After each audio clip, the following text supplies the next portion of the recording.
Ever spent your life waiting for one perfect moment, only to have it taken away with a single sentence? That was me. For years, I dreamed of one day walking my daughter down the aisle, her arm locked in mine, the music swelling, the church filled with flowers and whispers of awe. I dreamed of leaning close and telling her, the way I had when she was a child frightened by thunderstorms, "Don't worry, sweetheart. Daddy's here." That moment was supposed to be mine. But life rarely unfolds the way we plan. It was a bright afternoon when my daughter, now 26 and glowing with youth, invited me for coffee. I thought we would talk about the little details of her big day, flowers, music, the guest list. Instead, she shifted in her chair, her eyes flickering away from mine. Then came the words that crushed me. "Dad, maybe it's better if you don't walk me down the aisle. You know, you're older now. Sometimes your leg gives you trouble. I just don't want people staring. I don't want the pictures to look awkward." Awkward. That single word cut deeper than she could ever know. I smiled, though my chest felt like it was collapsing. "Of course, sweetheart.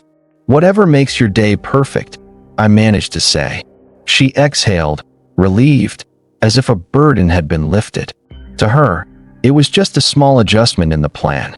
To me, it felt like my entire life's purpose had been erased. The wedding day came anyway. I ironed my old suit, the same one I wore to her graduation years ago. The tie was frayed, the jacket tighter than I remembered, but I wore it proudly. Not at the front of the church, not standing by her side, but seated in the very back row. I told myself that was enough, that being there was what mattered. The music began, and everyone rose to their feet. The stepfather, younger, taller, more polished, stood at her side, his arm steady. And then she appeared. My daughter, no longer the little girl I once carried on my shoulders, but a radiant bride. She floated down the aisle, her eyes locked on the altar ahead. She walked past me without so much as a glance.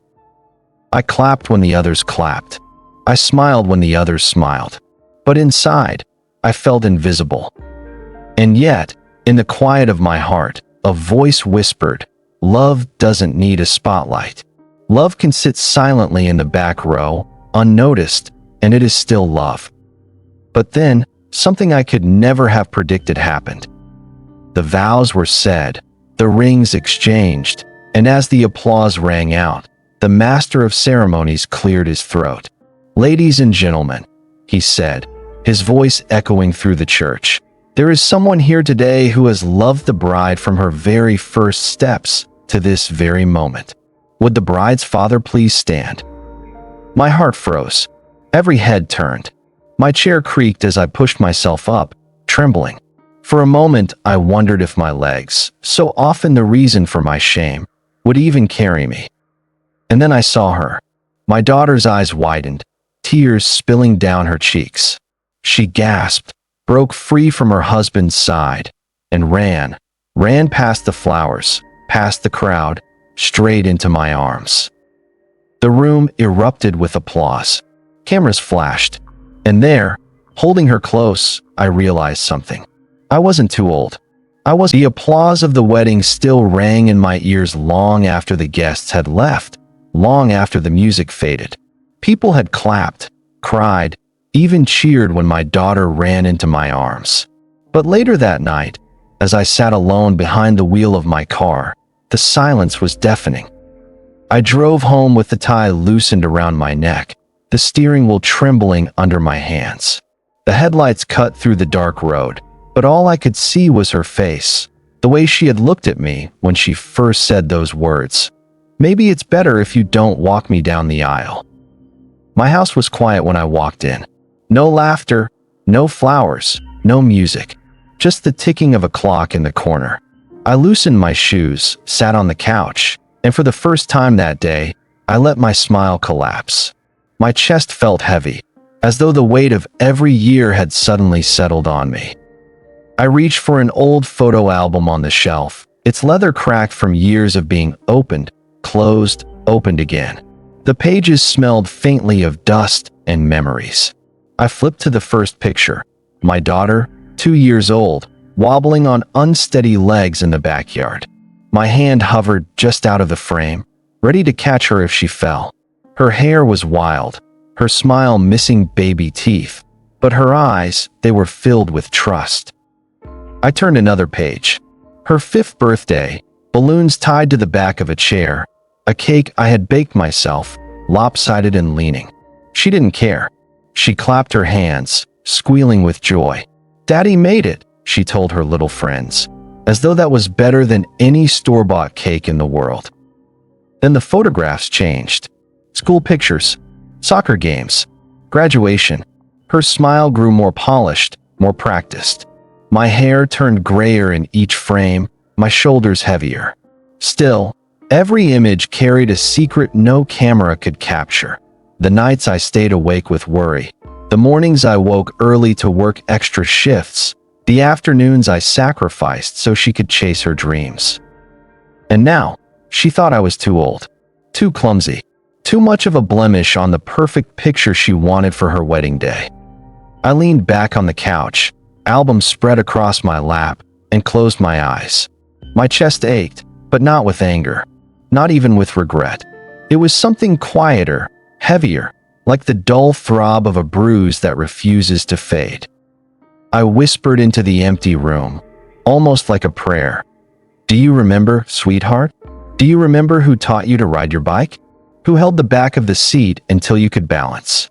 Who cheered the loudest when you scored your first goal?" No one answered, of course. Only the clock ticked on, indifferent to my pain. I closed the album gently and placed it back on the shelf. The smile I had worn at the wedding, the brittle, careful one, still clung to my face, even here, alone. Because that's what fathers do. We smile, even when our hearts ache. We nod, even when our voices want to break. We stay silent, because sometimes silence feels like the only gift we can still give. And in that silence, I wondered, was being her father enough? The morning after the wedding, I sat by the window with a cup of coffee that had long gone cold, watching the sun rise through streaks of fog. I thought about how quickly a family can change, how what once felt permanent can, over time, turn into fragments that barely fit together anymore. It took me back years, back to the day everything first cracked. My marriage had ended when my daughter was still little, too young to understand words like custody or court. All she knew was that suddenly Daddy didn't live in the same house anymore. I remember standing in the doorway, suitcase in hand, and her tiny fingers clutching the fabric of my pants. "Daddy, where are you going?" she asked. My heart broke as I knelt down and kissed her forehead. I told her I'd always be close, but the truth is, no amount of closeness can erase the ache of not being there every morning. Weekends became our time.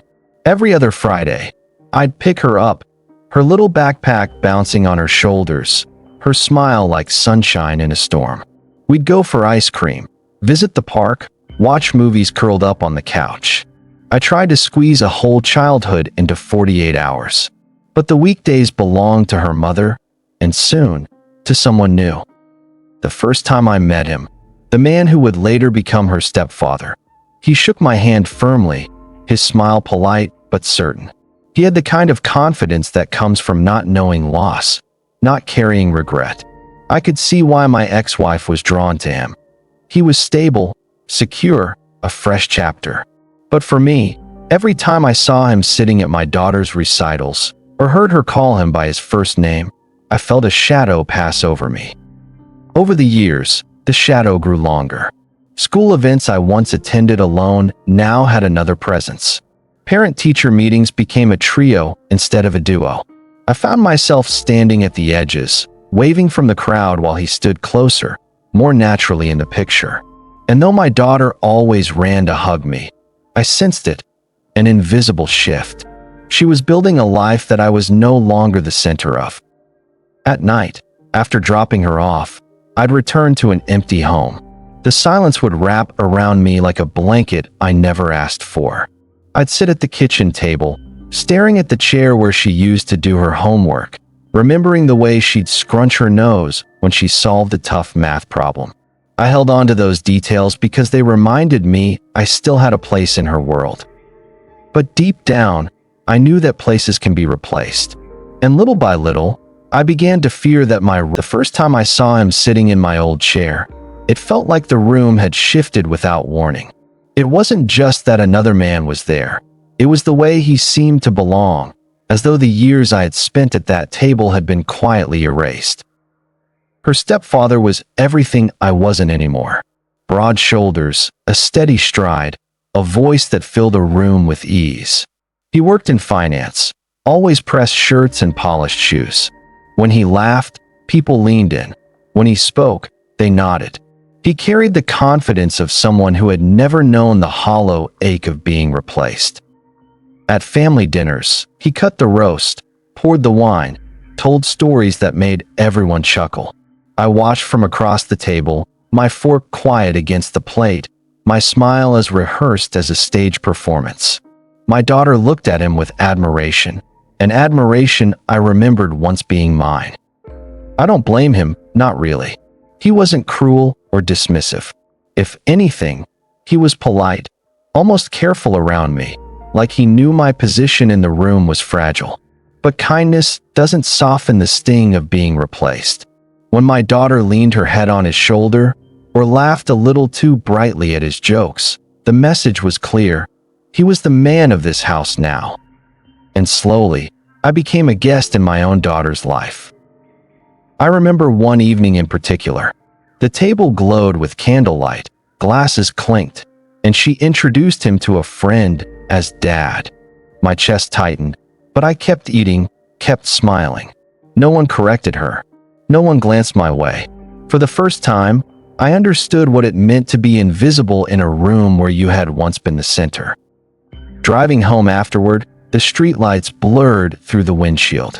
I gripped the steering wheel and told myself, as long as she's happy, it's enough. But deep down, a voice whispered, if love is measured by presence, that night, after leaving another dinner where I had smiled more than I spoke, I found myself alone in my living room. The house felt too big, too quiet, like a museum of a life that used to be full. I pulled an old cardboard box from the closet, one I hadn't opened in years. Inside lay an album, its edges worn soft from time, the leather cover cracked like old skin. I carried it to the table and opened it slowly, almost afraid of the memories waiting inside. The first page held a photograph of my daughter on her 3rd birthday. The cake had sagged in the middle, my attempt at baking far from perfect, but the grin on her frosting-covered face made it the finest masterpiece I'd ever created. Next to that picture was one of us at the park, her tiny hand gripping mine as she climbed the slide, her eyes shining with trust. I turned more pages. A blurry shot of me teaching her to ride a bike, running behind her with arms outstretched. A school photo where she wore the blue dress I'd saved weeks of overtime to buy. A picture of Christmas morning, the tree lopsided, the presents wrapped in mismatched paper, but her joy brighter than any ornament. Each photo was a testament, not to money, not to perfection, but to presence, to the hours spent, the sacrifices made, the love poured quietly into every corner of her childhood. And yet, as I flipped the pages, my mind couldn't help but compare them to the images of today. The polished dinner table, the laughter shared with her stepfather, the way her smile seemed fuller when directed at him. I closed the album, resting my hand on the worn cover. For a moment, I felt as if I were holding 2 different lives, the one where I was her entire world, and the one where I had become an extra, standing just outside the frame.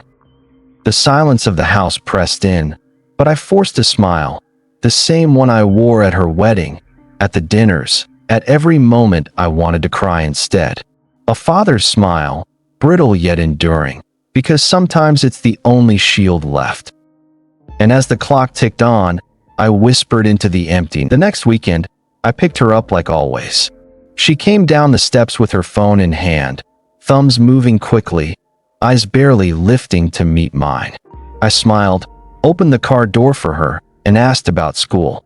She gave short answers, polite but distracted. As we drove, I wanted so badly to mention the dinner, to ask her if she realized what she had said, how it had landed like a stone in my chest. But the words sat heavy on my tongue, refusing to come out.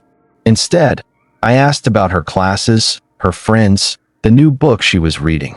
She answered without looking up, her voice casual, as if nothing had changed. At the diner we often visited, she scrolled through photos on her phone while I stirred my coffee. Once, she would have filled the booth with stories, waving her arms, laughing too loud. Now, silence stretched between us, broken only by the clink of silverware. I thought of the album I'd opened the night before, of the little girl who once ran into my arms at the end of every school day, breathless with excitement to tell me everything. That girl seemed far away, tucked into those photographs, unreachable in the present moment. I forced a smile, the same one I had practiced 1,000 times. I told myself silence was safer, that bringing up the hurt would only push her further away. So I asked about homework instead of honesty. I joked about the weather instead of the wound. When I dropped her back home, she waved quickly and disappeared inside. The porch light flicked on, illuminating her stepfather in the doorway, hand resting on her shoulder as she walked past him. I nodded, forced another smile, and drove away. In the quiet of the car, the only sound was my own breath. I realized that sometimes being a father meant carrying words you'll never say, just to protect the child you love. And so, my silence grew heavier. It was during a school open house when the words struck me again, though they weren't aimed directly at me this time. Parents gathered in clusters, teachers smiled politely, and kids darted around with the restless energy of youth. I stood off to the side, clutching a folder of her class schedule, scanning the hallway for her familiar face. Then I saw her, laughing, arm looped casually around her stepfather, as if it were the most natural thing in the world. A teacher approached, smiling warmly. "And you must be her dad," she said, extending a hand. My daughter didn't hesitate. She nodded proudly and said, "Yes, this is my dad." The words hit me like a cold wind. I froze in place, my throat tightening. I wanted to step forward, to remind her that I was standing right there, that I was the one who taught her how to tie her shoes, who had stayed up all night when she was sick, who had given her piggyback rides until my back ached. But instead, I stood rooted, silent, a spectator in my own child's life. The teacher glanced past them, her eyes brushing over me politely, as though I were just another visitor. I forced a small nod, my smile brittle, and she moved on. My daughter didn't notice. She was too busy listening to her stepfather joke about something, her laughter ringing through the hallway. In that moment, I felt smaller than I ever had before. Not angry, not bitter, just invisible. A shadow on the wall, watching as another man stood in the space I used to fill. I walked outside into the cool evening air, the sounds of chatter and laughter fading behind me. The sky was painted in hues of orange and violet, a sunset that might have been beautiful if my eyes weren't blurred with quiet ache. I sat on a bench near the parking lot, hands folded, head bowed. And there, in the fading light, I whispered words she could not hear. "You already had a dad, sweetheart." The memory came rushing back on a quiet night, uninvited but persistent, like an old song you can't turn off. It was her 7th birthday. Back then, it was just the two of us in my small apartment. Money was tight. I couldn't afford anything extravagant, but I wanted her to feel celebrated, to know she was loved beyond measure. I spent the whole day preparing. I baked a lopsided cake from a boxed mix, the kind that always came out uneven in my old oven. I blew up balloons until I was dizzy, taped streamers across the ceiling with shaky hands. When she walked in after school, her eyes widened, and she gasped like she had stepped into a palace. "Daddy, you did this?" she whispered, awe dripping from her tiny voice. I nodded, pretending it was nothing, but inside my heart swelled. We lit the candles together, her small hands clapping in delight as I sang off key. She made a wish, giggling, then leaned across the table to kiss my cheek. That single moment, that pure joy, it was enough to make every sacrifice worthwhile. Now, years later, I sat in the silence of my empty home and thought of that birthday. The laughter, the crumbs of cake, the frosting on her nose. I wondered if she remembered, or if those memories had been replaced by the grander celebrations at her mother's house, with expensive cakes, catered meals, and a man who never had to struggle to make ends meet. I closed my eyes and tried to hold on to the sound of her laughter from that day. Because sometimes, when the present feels too heavy, the past is the only place a father can go to remind himself of who he used to be in his child's eyes. And in that moment, I realized birthdays aren't measured by gifts or glittering halls. They're measured by love, the kind poured into a crooked cake, a decorated living one evening, after another day that left me feeling like a stranger in my daughter's life. I pulled an old wooden box from the back of my closet. It wasn't much to look at, just a small, weathered thing I had built years ago in my garage, but it held pieces of her childhood that I had quietly saved. I laid the box on the table and began filling it. There was the movie ticket stub from the animated film she begged to see when she was 8, the one where she had clutched my hand in the theater, laughing so loudly people turned to smile at her joy. There was a small pink hair ribbon she had worn to her first school recital. She had pressed it into my hand when the performance ended, saying, "Keep this, Daddy, for good luck." I found a folded note she had written in 2nd grade, scrawled in uneven letters, "You are my hero." The paper was yellowed, edges fraying, but the words burned fresh into me. Piece by piece, I added more, drawings she'd made of the two of us, a seashell we picked up on the beach during a summer trip, a charm from the bracelet she once broke but begged me to fix. Each object was ordinary, but together they told a story. A father who had been there, always, in the small moments that mattered most. When the box was nearly full, I closed the lid gently, running my fingers over the grain of the wood. It felt like a time capsule, a silent testimony to love that didn't need to be spoken to be real. I placed the box back on the shelf, hidden but safe. Someday, I thought, maybe she'll find it. Maybe then she'll see the truth, that even when I was invisible at her table, I was always present in her life. And with that thought, I turned off the light as the years and let the darkness settle around. The space between us didn't just grow, it hardened. What had once been a soft silence, filled with unspoken love, now felt like a wall that I couldn't climb. Phone calls grew shorter. Where once she would talk for an hour about her dreams, her classes, her friends, now she gave me 10 minutes, distracted, always promising to call back later. Sometimes later never came. Text messages went unanswered. Birthdays turned into quick visits, if they happened at all. And when we did see each other, it was often with her stepfather nearby, standing taller, filling the room with his presence. I learned to measure my words, careful not to sound needy, careful not to remind her of the man she seemed to be replacing.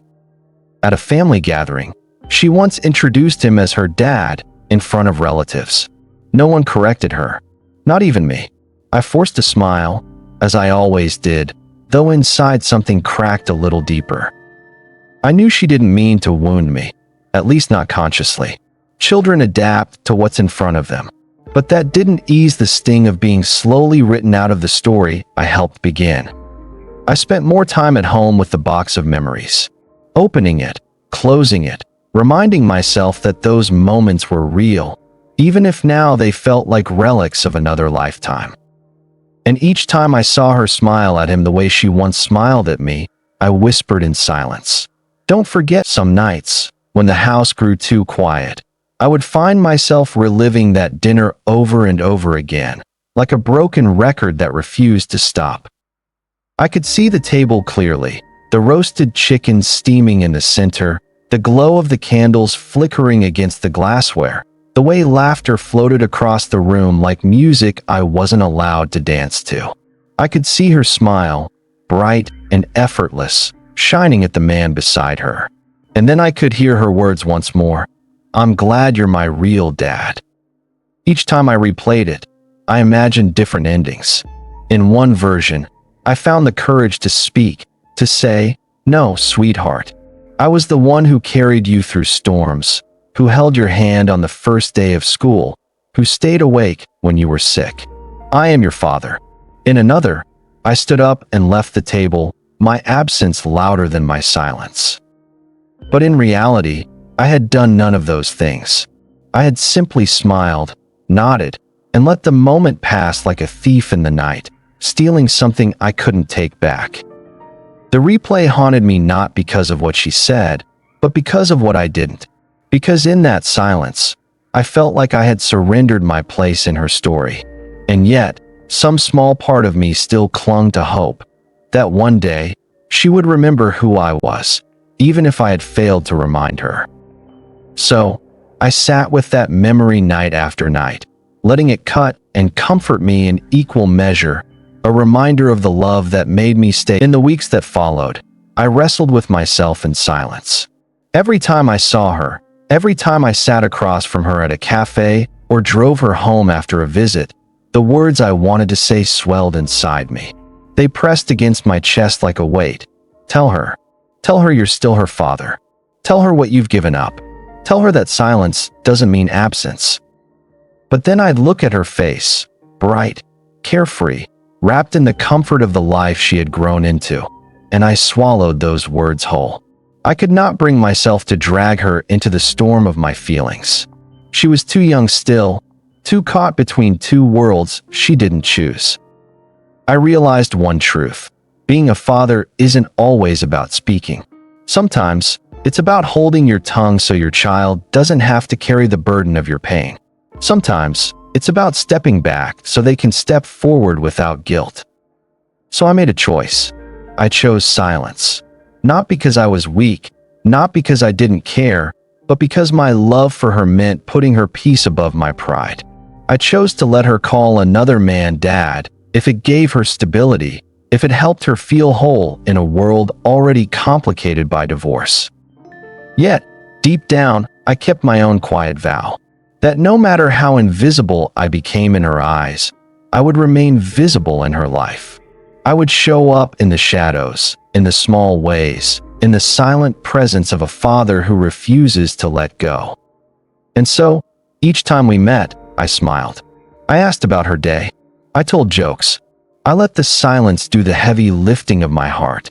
Because sometimes the loudest years slipped by like pages turning in a book, each one leaving the father further in the margins. His daughter grew, graduated, moved into her own apartment. Their meetings became less frequent, reduced to polite phone calls or quick lunches that felt more like obligations than moments of love. Then one autumn afternoon, fate changed the story. His daughter was packing boxes in her new place, clearing out old belongings, when she stumbled upon a small wooden box tucked deep inside a storage bin he had once given her to keep safe. Curious, she carried it to the table and opened the lid. Inside were fragments of a past she had almost forgotten. A pink hair ribbon she once wore at a recital. A seashell from a summer trip to the beach. Ticket stubs from movies they had laughed through together. Crayon drawings of a stick figure family, one with her and her father smiling beneath a bright sun. And at the very bottom, folded neatly, was a note written in her own childish handwriting. "Daddy, you're my hero." Her breath caught. She stared at the words, tracing the faded pencil lines with trembling fingers. Memories she had buried or brushed aside came rushing back. The crooked birthday cake, the sound of his laugh, the warmth of his hand guiding her across a street. For the first time in years, she saw clearly. The man she had pushed into the shadows had never stopped carrying her in the light of his heart. She pressed the ribbon to her lips, tears welling, a knot tightening in her throat. All those years she had chosen silence, distance, even another man to call dad. Yet here was proof, undeniable and unshaken. Her real father had been there all along, collecting the pieces of her life, treasuring them in secret. And in that quiet room, she whispered through tears, though no one was. The evening she found the wooden box, she could not sleep. Long after the city outside her apartment went quiet, she sat on the floor with its contents spread out before her. The ribbon, the seashell, the ticket stubs, the note, each one pulsed with memory, each one whispering a truth she had been too blind to see. For years she had convinced herself that her stepfather was the steady presence, the one who provided security and a sense of belonging. But these tokens, silent, fragile, and preserved with such care, spoke of a different story. They told of a man who never stopped loving her, even when he was pushed to the margins. She imagined her father tucking each item away. She pictured him picking up that ribbon after her recital, holding it in his hand long after the crowd had dispersed. She saw him slipping the seashell into his pocket, smiling at the thought that she might one day remember that summer. She envisioned him folding her little note carefully, as though it were a treasure worth more than gold. It dawned on her, love doesn't always make noise. Sometimes it survives in silence, in the unspoken acts of devotion that go unseen until much later. Her heart clenched as she realized how many times she had overlooked him, how many times she had let another man take his place without ever questioning what it cost her father to stay quiet. She pressed the note against her chest and wept. And through the tears, she whispered words meant for the man who had always been there, waiting in the shadows of her. The next morning, her eyes were still swollen from crying. The wooden box sat open on her coffee table, its treasures spilling into the light of day. She couldn't stop staring at them, couldn't stop touching each piece, as if holding them might somehow let her feel her father's presence again. Memories she had locked away came flooding back. The late nights he stayed awake, making sure her homework was done. The way he used to fix her broken toys with tape and glue, whispering, "There, good as new." The sound of his laugh when she made silly faces, the warmth of his arms when storms shook her windows at night. She broke down, clutching the little note that called him hero. For the first time, she understood the cost of his silence. He hadn't corrected her when she gave his place to another man. He hadn't argued, hadn't shouted, hadn't begged. Instead, he had chosen to let her feel safe, even if it meant he carried the pain alone. The guilt was unbearable. She thought of all the times she introduced her stepfather as dad, while her real father stood just a few feet away, pretending it didn't matter. She thought of the countless dinners, birthdays, milestones where he became nothing more than a shadow. And yet, through it all, he loved her enough to never stop showing up. Tears poured freely as she whispered to herself, "I was blind. I didn't see you. But I do now, Dad. I see you." In that moment, she resolved to find him, to tell him everything her heart had finally learned, that titles fade, but love endures, and no one had loved her more quietly, more deeply, than the man she had once silenced at the table. When she finally found him, he was sitting quietly on the porch of his small house, the same way he had always waited for her through the years, patient, steady, without complaint. She walked toward him, clutching the wooden box against her chest. The moment their eyes met, her tears spilled again. Without a word, she placed the box on his lap, then wrapped her arms around him.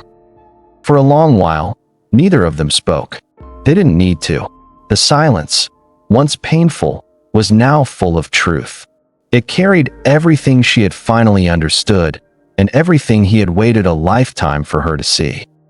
At last, she whispered, her voice breaking, "I'm sorry, Dad. I should have never forgotten who you are. You were always here, always loving me, even when I didn't see it." He placed a trembling hand on her back, his voice soft, full of grace. "I never needed the title. I only needed you to be happy. That was enough for me." In that moment, the years of distance melted away.